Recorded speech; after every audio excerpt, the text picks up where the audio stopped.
Make sure it's 3:30. So we're live. I'm going to wait till 10 a.m. to start. So grab a seat, grab your notes, grab your Miro board. Yeah, whatever you need to enjoy this short. It will be a short session, but packed session. We're going to have some discussions and we're going to unwrap us in any issue that we have. We're going to unblock all those issues and make sure that we understand what we are to do and fix all our problems. Yeah, if we can, or the ones that we can fix. So I have with me here our boss, Charles. I have with me two of our bosses, Charles and Obina. Hello guys, welcome. I hope you guys give me your questions. Yeah. Chimdi said it's echoing. What is echoing? Is your background that is echoing? Check it well.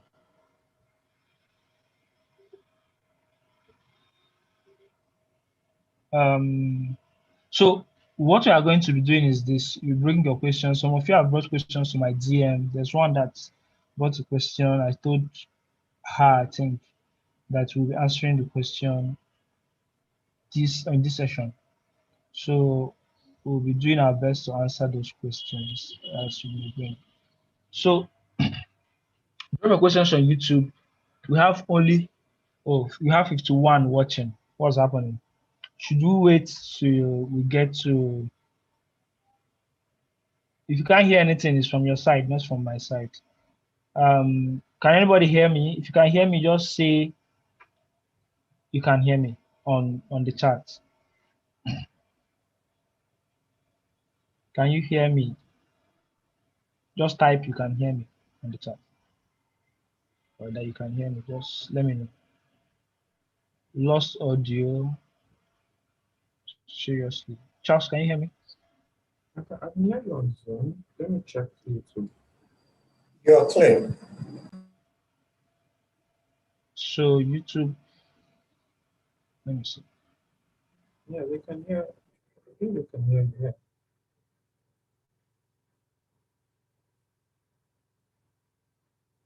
I can even hear myself, so I don't know what's happening. I'm very clear. I can hear myself very clear. Oh, they can hear us now. So I think the chat is delayed. Yeah. So if you are using a phone or a laptop that the volume is not good, please stop disturbing people that their phone and laptop is that can hear. Just try and tune it up. Try and use earpiece or your headphones. Try something that will make it to hear clearly. Or you can rewatch it later. You will hear it very clearly, right? So, or try to look at your audio. You also hear it clearly. So drop your questions and we'll start taking them now. Let's see whether in 30 minutes time we should be done with answering you. So any confusion that you have, drop them. Yeah. Let's take. So Charles. Okay. So welcome, guys. The last time, I hope I'm loud enough. I'm trying to increase my microphone volume. I don't know what's happening. All right. Well, the last time we were talking about task 5 and what the actors were, and I used the Uber illustration of a driver and a rider. Okay, so if you are not in the last class, Uber has we can easily identify two actors from the Uber app. There are the riders and then there are the drivers. Okay, they both use the Uber product, even though their user interfaces might be different. Okay, so I got some questions regarding task. Is it 5.1 or 5.2? Okay, let me quickly figure that out. But before I do, let me speak on the sketching. Okay, I see a lot of people doing lo-fi prototypes already on Figma. Yeah, sketching is also lo-fi, but I specifically want to see something that is very, very basic. And that is why I went for the sketch. You can either do a sketch or a balsamic wireframe, something very basic, something without the prototype connections. Okay, that comes in week 6 actually. So if you've started, it's fine, but it might get you a lower grade if you're submitting it for task for week 5. Let me quickly get the task 5.1. Please drop your questions. This is not really a class per se, so we're just basically here to answer your questions, okay? And take off any confusion you might have regarding anything. So give me a minute.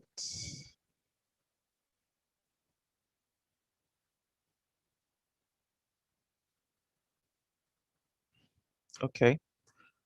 But if you go through the tasks and the slides, yeah, everything should be, I think the slides are quite simplified enough. Whatever else you need, you find it in the additional reading links that are there. Okay, or even if you Google, if probably I didn't explain one particular word or term, yeah, you can always Google that. Still trying to pull up the task, so let me see.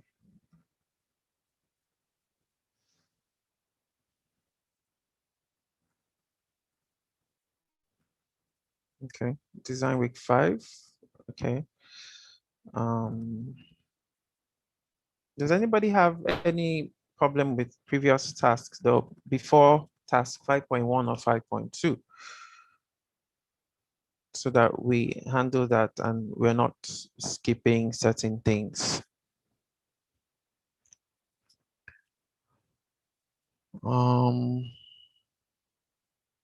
Phoenix Aqua, you keep asking how long the meeting is going to last. Do you have somewhere to be? So the meeting will be on YouTube. So if you are tired, you can go. If you don't want to be here, you can also go. But the meeting will be on YouTube. If your question is not answered, don't come to my DM or anybody's DM to ask. Right. Ask your questions now, or you figure it out yourself. Okay, maybe I should just, let me quickly run through, let me share my screen so I can run through the process that we've gone through so far. Let me, do I have,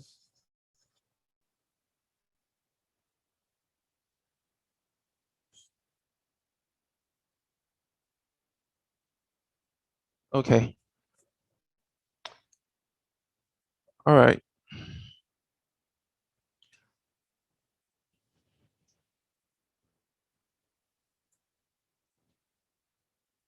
So if you've made it this far, then you're most likely on the right track. I've seen comments about people not getting the right pain points to move on to the next level or not coming up with good enough ideas.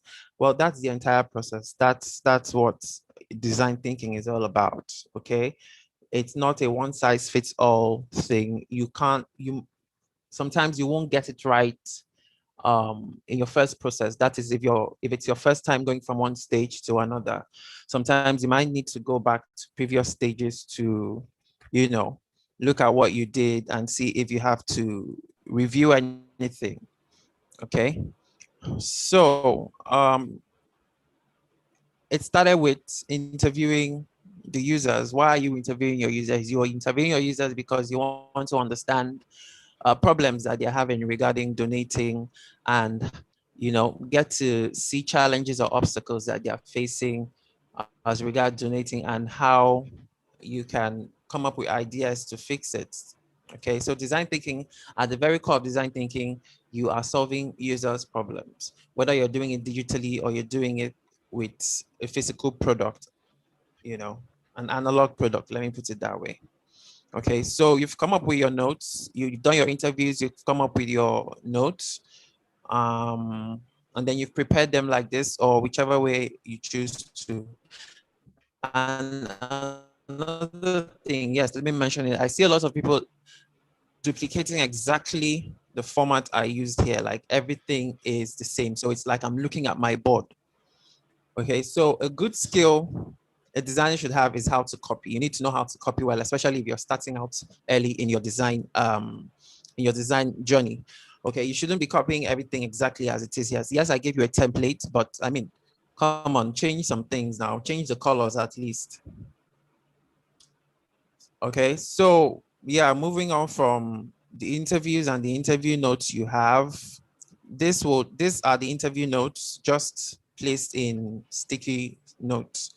So moving on from there, you move over to the empathy map, a single empathy map to contain the interview notes that you've gotten from your interview notes. Okay, so your empathy map will contain what they thought, what they said, what they felt, and what they did. A common mistake people do for what they put in the do quadrant is they usually fill it up with things that are not related to the problem. Okay, so they will have things like smiling, laughing. Yes, these things, they are important as well, but how important is it to what you're trying to solve? Okay, so what you want to have here are actions that they did regarding whatever problem you're trying to solve. Actions that they did or actions that they did not, whether in the past or in the present. You might still have the regular casual actions like the laughing, smiling, yeah, but also fill it up with relevant actions that they've taken. All right, then you have feel, think, say. Those ones are pretty much straight to the point. If you can't get what they thought, feel free, if they are up to it, feel free to ask them what they thought about something. And let me also mention, some people were conducting interviews as if they already have the product, as if they've built the product already. No, you are about to build the product. The product doesn't exist yet. So you shouldn't be asking them, how did you feel when you used our product? How did you feel when you came on the platform, or questions like that? And also, you're not really meant to be mentioning world citizen, because if you're doing that, the person you're interviewing might become biased towards whatever company that you represent, and then that will affect your interview, and you now probably have to start looking for someone else to replace that person. Okay, so if they don't explicitly ask what company is doing this, please, you shouldn't give that information. Okay, so what did they say during the interview? This should be mostly filled with quotes or sentences or phrases that you come up with from your interviews. So once you have your empathy map, you come up with pain points from your interviews and from your interview notes as well. Okay, so pain points, like I've said before, are challenges that you would likely develop features for or have ideas for on your online platform, if you're coming up with an online platform, of course. Okay, so you move on to personas. So these are very simple personas to have. It has name, occupation, age, gender, what mood were they in, the description of the person, and the challenges they're facing rather. Okay, some people, you might go on to include their goals, what goals they have. Okay, their goals most like or sometimes should not really be tied to what you're trying to solve, but it's always advisable to always tie everything or most things to the problem you're trying to solve at the end of the day. Okay, so probably if this person was in school, okay, he says, so me is a recent graduate.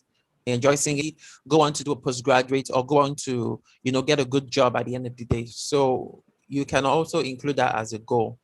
Okay. So yeah, these are the pain points. It's good to always pick up at the very top, you have the pain point, and then in the box you have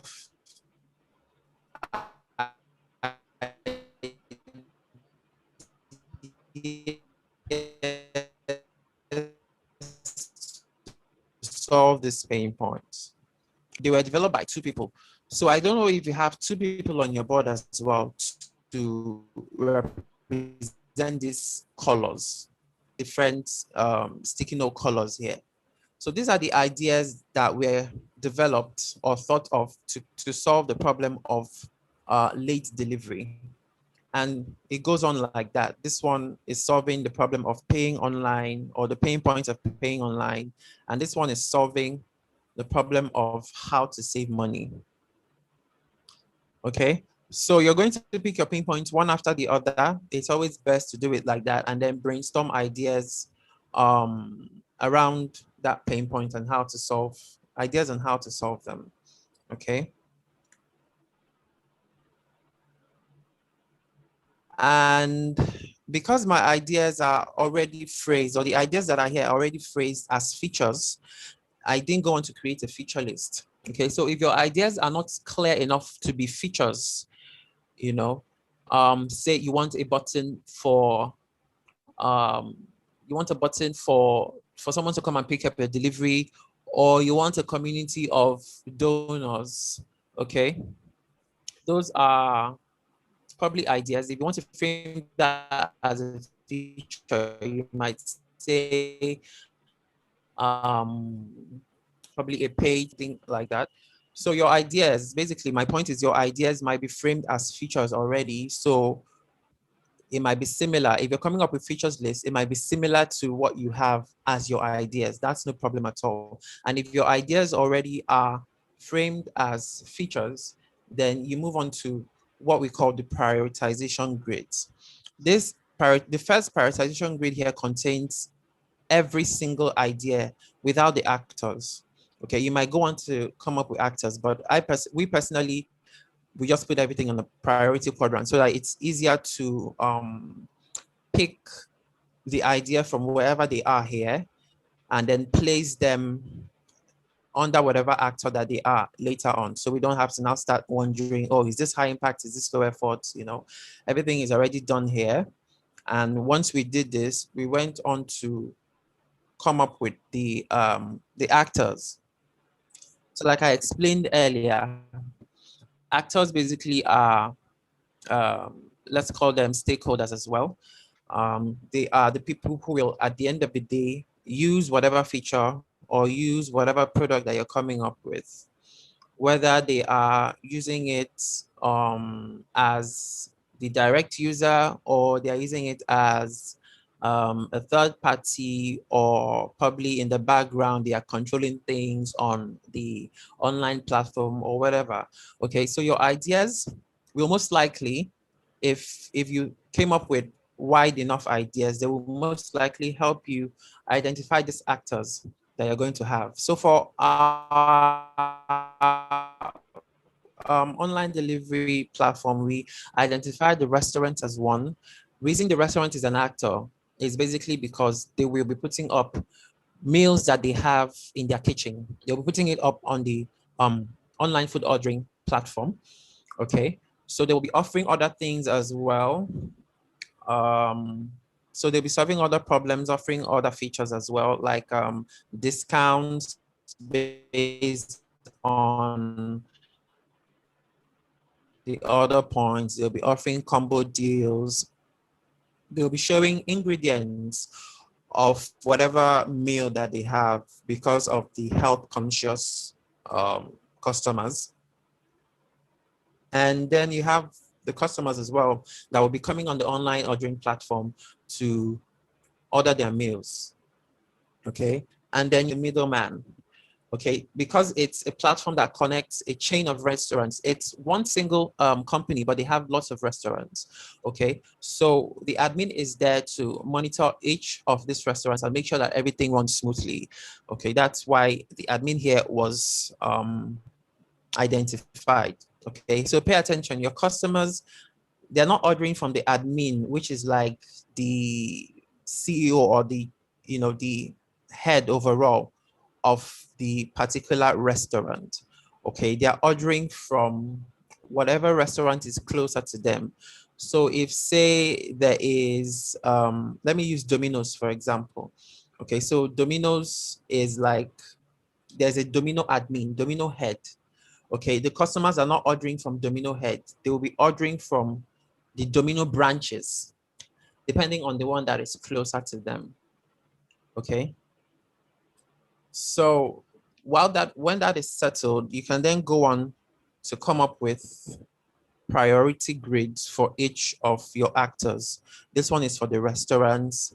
Like I said earlier, we just went up here, we checked for the ideas that are under restaurants. We went here and then we just picked them and dropped them into this priority quadrant, which was much, much faster. And then you come up with the one for admin and the one for customer, or, whichever actors that you have. They don't have to be 3. They could be more than 3. They could be 2. They could be 5. It all depends on the ideas that you come up with. Okay. Okay. So what we then, for our first iteration, for our first MVP, we went with the features from this guy, the customer. Let me see. Yeah. So we went with the features that are in the high impact, low effort quadrant of the customer's priority grid. So you have live order progress page. The customer should see the progress of whatever order they've made.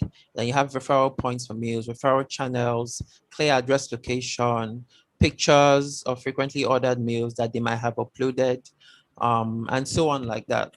Option to save cart for convenience. And then we took all those features, we placed them here just so we know what we are working with. And we came up with a customer user journey flow or user journey map, as the case may be. And this basically just shows what steps they will take, what platform they will take it on, and what interface that they'll be using. Okay, so this is pretty much explanatory. If you've gone through the Miro board, you have the action that they want to take, you have the interface they are taking it on, you have the channel that they will use to, complete whatever task that they want to do or whatever goal that they have. So for you, it might be a mobile app or it might be a website.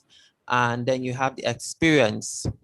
So user journey map doesn't only come when you are starting out to design a new product. Okay, you can also, user journey maps can also come when you're doing your user testing. So you have a task for them, you have a goal set out for them, and they need to carry it out on whatever product that you have. So once they start doing this, you will record what their experience is. At this stage, your experience, you're just assuming them. Okay, but in future, if you're testing your product, you won't be assuming your experience, because that's if you're observing in person. Okay, you won't be assuming you won't be assuming the experience or whatever feeling that they have. You see all this in week 6 anyway. So once you're doing your user testing, your experience will most likely be concrete, because you can observe what they feel. Did they feel happy? Did they feel sad? Did they feel confused at any stage, at any point in time? So all this will help you to iterate on your design if you need to, because then the places that they had challenges during your user testing will be the places that you like to fix. And then once you fixed that area and you're testing again, they should be smiling, or they should be glad that you fixed that. Okay, so you're coming up with journey flows for your features. These are 12 features, and I think there are 12. Is this 12? Is okay? I don't think it's up to 12, but anyway, okay. But anyway, go on and develop your user journey maps. It should be most likely your wow features, probably 2 or 3 or 4 if you have the time. Okay, so once you do that, you go on to make your user, your task flow. Your task flow is a stripped down version or a very direct version of the steps that the user will take and what interface they will interact with. Okay, it doesn't have what they're feeling, and it doesn't have what platform or what channel that they're using to accomplish the goal that they have. Okay, so once Okay. that is Before done, before you okay, go on, that's all. Yeah. many people are asking what wow feature is, and I think it's quite explanatory why wow feature. So any feature that can make you to say wow we're using a product. You can also say they are jaw-dropping features. So there are features that you see and it will make you to want to use an app. So what's that feature that you are building into your application? So for people that are asking what is a wow feature, look at that particular task I was given. It says some wow features are expected if they don't meet your complexity versus impact criteria. Find a way to develop a more simplified version of the wow feature. So when you are building a wow feature, when you are selecting a wow feature, it should be a feature that maybe others don't have or is not common, right? So when someone sees it, he would like to use the application. So that's just what wow feature is. So what's that feature that you select to make your application different from others? Yeah. So go ahead. Yeah. So basically that's what the wow features are. And they should make your users want to come back and probably tell others about it too. Okay. So that's that for task, for the process that we've gone through so far. And I think in the mix, I've already explained what is required from task 5.1 and task 5.2. Okay. So we'll basically, I don't know if Soph has any more thing to say, but we'll basically be looking at questions now. Yeah, so Um, yeah, looking at what we have, right? Most of your questions have not been there. Most of you have not gone through these things. Some of you have gone through it, yeah, and have seen awesome work and I've seen great works and yeah, I'm impressed. Also, some have not. Some have not understood it, which is why we are taking our time to take you guys through this again. So so let's keep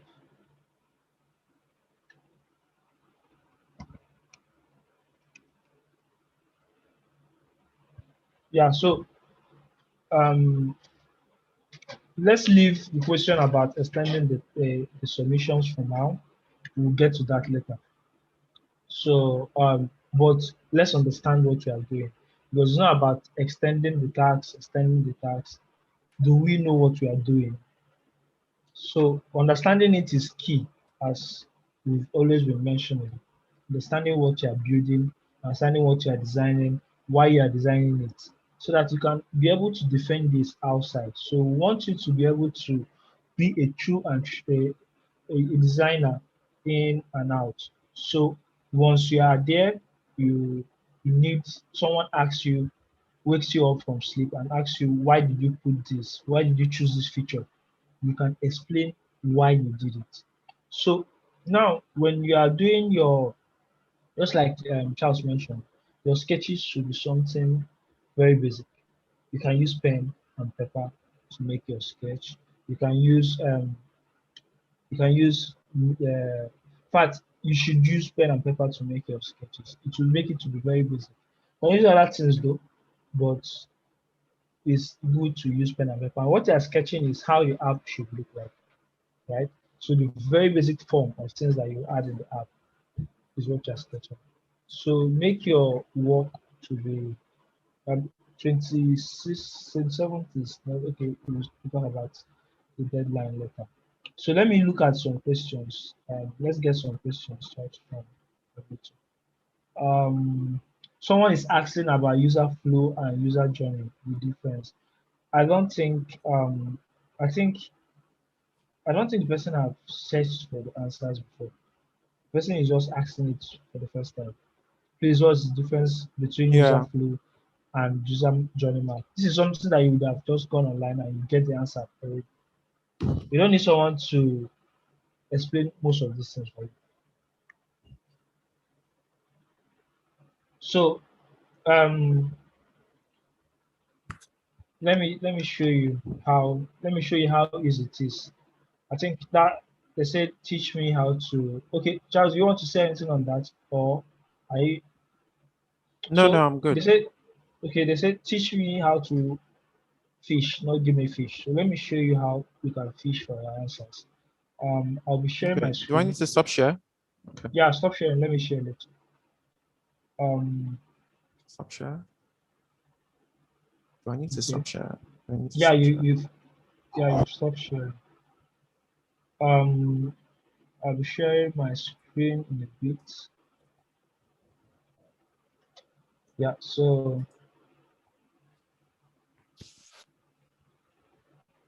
so let's say you're asking for user journey. User journey map, and you want to know what it is. Let's just say user journey map template. It's as simple as this. You're already seeing it. And I think you saw it on that Miro board. So it's very easy. If you have gone through that, it's very easy for you to find out. So user journey is like how a user gets from point A in your application to point B while performing some certain set of actions. So um, this is the user journey map. I'm opening up one template so I can look at it. Okay, just by typing this, you can see how to create a user journey map. Make some researches on your own, learn and also help others. It will make you to broaden your mind. So this is a user journey. See somebody is going from this point to this point, to this point, to this point, to this point. So this is a journey through your application. Look at what this thing is an example of an online grocery store. There's awareness, there's consideration, there's decision, there's delivery. Let me move myself a little. There's loyalty and advocacy. Now, someone is going from here. So your own may not be as complex as this, but it's something like this. Someone is going from here to here. So awareness, how did the person get to know about it? Person hears from friends, see online or offline or online ads, read the newspaper. You can choose how you want to create your awareness. Now, once person is aware of it, the person goes to the next one. Compare and evaluate alternatives. So there should be alternatives. You're not the only person. It's not a novel idea. So you're not the only person that is doing this. So what alternative does the person have? Person goes to the next one, which is decision making. Which grocery is person buying? Person will add to cart, then make order. So this is a process. This is a journey from this to this, from this. So you don't have to be a flow. You don't have to draw an arrow going from here to here. No, this is a journey. As the person makes an order, then the person has made the decision. Then the next step is delivery and use, right? So the person receives or picks up the order, customer contacts customer service, and uses it. Now, what about feedback? You may need feedback. You may want the person to come back again. That's where loyalty and advocacy comes in. So order again should order more and share experience. Advocacy. share experience to others. Say, wow, this is a lovely platform. I bought this and this. So you now break it down. You see, you have customer goals, you have touch points, you have experience, you have business goals, you have KPIs, you have organizational activities, you have responsible. Remember, your own has doesn't have to be this big. Your own doesn't have to be this much, but you should be getting the idea of what a journey map, customer journey map is, a user journey map is. So you see, the customer goals at this point of hearing the about the application has no goals. Now, considering it is finding the best place to buy solution to buy food, finds and selects products easily, gets inspired, makes another effortlessly, and so forth. So I'll be sharing this as an example. Um, Charles, where will be adding this? Uh, You mean on the design channel? yeah, I think adding to design channel will make sense, right? Yeah, just sharing it with them there, I think. 'Cause- Okay. So I'll be sharing on the design channel after this. As we're going on, when I stop sharing my screen, I'll do that. So now this is user journey map. Someone it says the difference between user journey map and user flow. They are different, extremely different. So as you're seeing now, you're seeing that they are different. So this is an example how to make a user flow diagram. So these are easy things. The other one is called user journey map, and you've seen the decision making. You've seen how it goes. This one is called user flow map, or you can say the user flow diagram or chart. So now this is like you're going from point A to point B. It's opening up. You're going from point A to point B.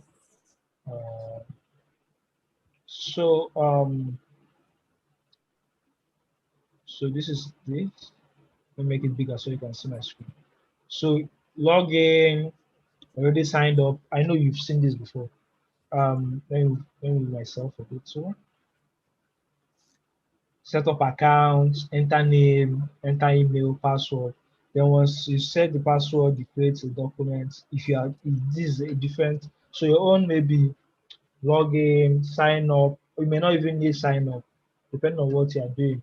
Someone wants to donate a clothes, get the small details about the person. If the person wants to stay anonymous, donating clothes, someone may say, I want to be anonymous. So you will make from that, if the person wants to sign up, so you make it optional in your user flow. Then you go, so this is decision making, this is actions that will be taken. The person will create. So you can easily do this in Miro. And in that Miro board that Charles shared, all these things are there. So these questions that you're asking shows that you've not really gone through to understand. You've not made your research to understand. So I hope that the person that is asking the question about this will have gotten his answer. Um, is there any other question guys that we can take? Charles, do you see any other question that we can take? Mm, no, I can't see any other pressing question. I can't see any other one. Um, sketch earlier. The the sketch is on the prototype one slide from week 5. I think it's the 22nd slide there. So this 22nd frame. Okay, so that's an example of a very simple sketch with annotations there as well. Okay. But let me just mention a few things I've been seeing regarding the interview scripts. I've mentioned before that some people were already talking about the platform as if it has been built. I saw a question. He said, "Are you? Please, you've not built the platform at at this stage, at that stage rather, at the interview stage. Okay. I saw questions asking date of birth and email address as well. That would work in a survey setting if you're releasing probably Google Forms um, or SurveyMonkey, one that you're not doing face to face or in person. Okay, so that's where you likely likely use that sort of question.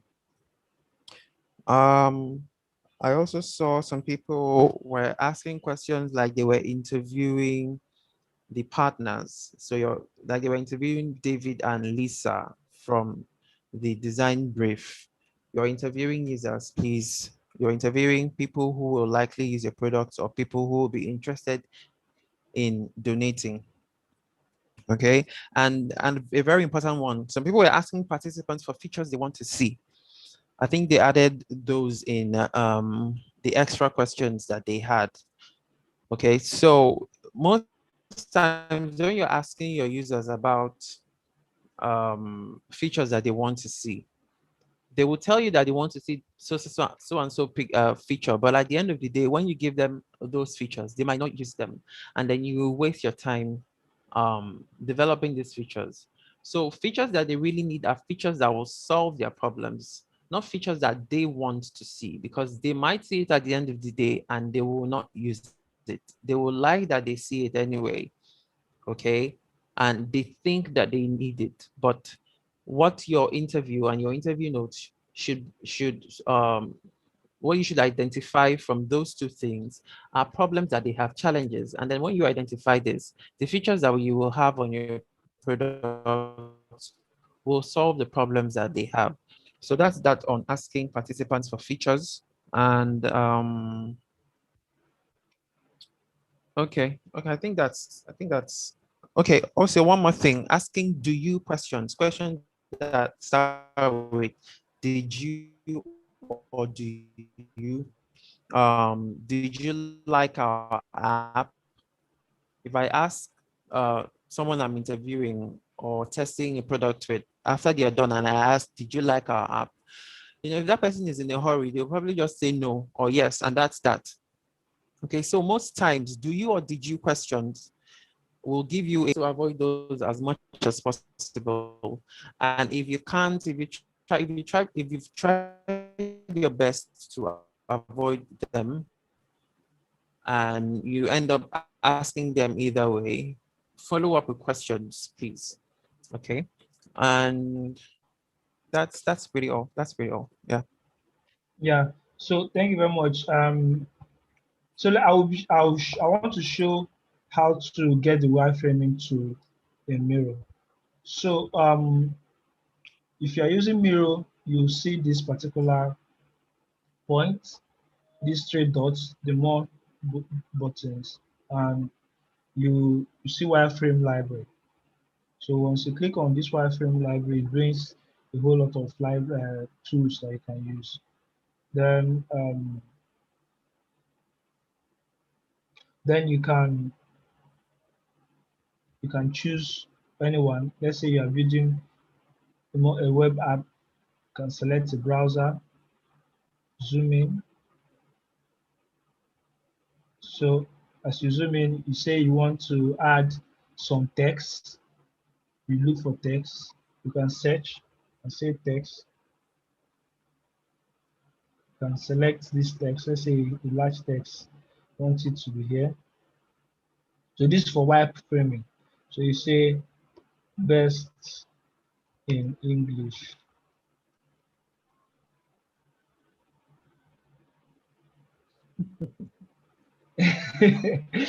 So you can choose, say you want people to search, you put the search here anywhere you want to. Say search for memes. You say you want a button, right? So you can just type button. You want a solid button, bring it in. So you have this button here. You say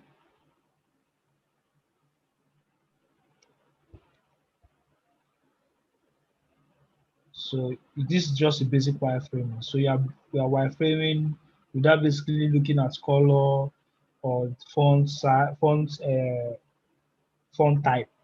So just what you want to do, easily drag and drop to build out how you want it to look, wireframing, not sketching. So this is after you sketched, you're now doing the wireframing before you do your high fidelity, where you go to Figma and do all the magic.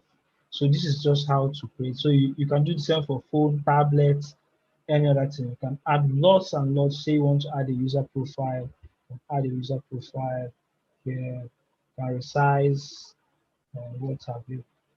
So anything you want to do is as easy as ABC. Let me delete this. So I hope that is clear. So this is supposed to be a short this is supposed to be a short meeting, a short session, short office hour. So I think I have good news.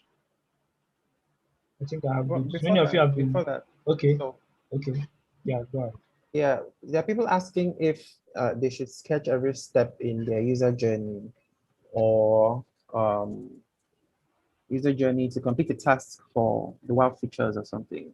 You know what? Just sketch. If you have 3 wow features or if you have 3 prominent features you want on your app, sketch the flow. Sketch it as you will come up with it or as you will design it. Okay, come up with a sketch for each of your features. All right. So I think that answers that. It's if you have one feature, come up with one feature or come up with one sketch. If you have 3 features, come up with 3 sketches. Okay, as long as they show the progression from one screen to the next screen. Okay, so if you can go on. Thank you very much. So yeah, the good news is this: we are going to extend the timeline for the tax. So you keep looking at your board. The timeline will be extended. So tomorrow will not be the deadline again. It will change, but you have to look at you have to work very fast. Not because you are extending the Yeah. tax, you will not relax. You will see the time that we set for it. It will not take the time now till it's done. So if you have not completed it, complete your tax. It's no longer tomorrow. You can submit it when you are done, right? So I think that will be that for now. All right. So thank you guys for coming. Um, thank you for listening. Thank you for your questions, and hope we are clear with this. And we're going to that will be that, and that will be good night from Good us. night, guys. Good morning or good afternoon from wherever you are joining us.